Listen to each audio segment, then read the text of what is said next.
Bom, chegamos ao nosso 13º capítulo, 13º passo em direção à riqueza, que é o capítulo do sexto sentido, né? Que é a sua intuição, né? Ele coloca aqui como o mastermind dele, uma parte do mastermind dele, mastermind não, um conselho, como ele coloca.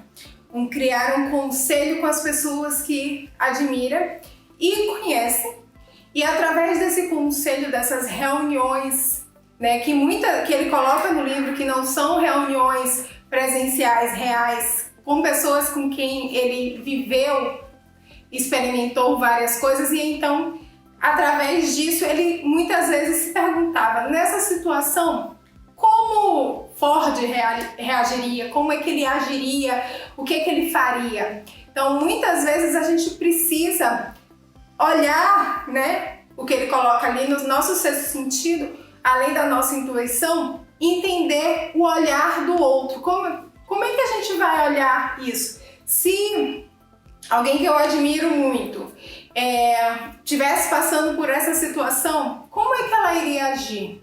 Que conselho ela me daria? E a nossa, obviamente que a gente não está efetivamente dentro desse conselho consultando as pessoas, a gente consulta as pessoas dentro do Mastermind, mas dentro desse conselho existe a possibilidade de você desenvolver, né, uma conexão com outras pessoas que não necessariamente estão ali fisicamente presentes. E essas pessoas podem estar vivas ou estar mortas, desde que você compreenda como ela, toda a filosofia de vida dela, como ela lidaria. Então você precisa conhecer a fundo determinadas histórias e criar esse conselho, trazer para dentro da sua cabeça, né, de uma certa forma, pessoas para te aconselhar. Você tem um conselho? Um grupo de pessoas em que você pode discutir qualquer coisa que se passe pela sua cabeça sem julgamento, sem nada?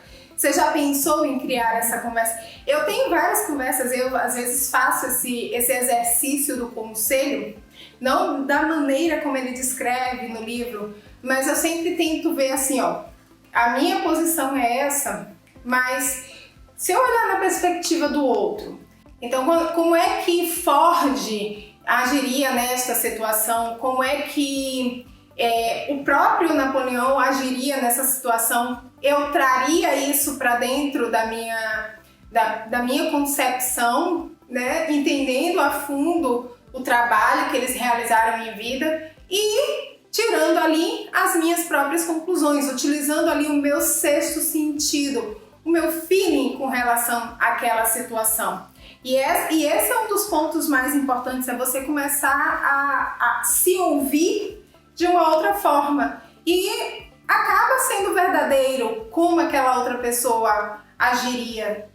Escolhe pessoas, às vezes até do seu meio, que tenha já atingido determinado patamar, já tenha conseguido aquilo que você almeja, e veja como é que ele se porta, como é que ele age, como é que isso acontece, para que você obtenha os conselhos de uma maneira mais próxima da realidade. E ele coloca no final do capítulo a questão de fé versus medo, né? Que ele coloca muita questão de desenvolver a fé através da autossugestão, mas a gente tem muitos medos que nos impedem de realizar determinadas coisas, e é sobre isso que ele fala, especificamente sobre os medos, no capítulo seguinte, e a gente se vê lá. Até mais!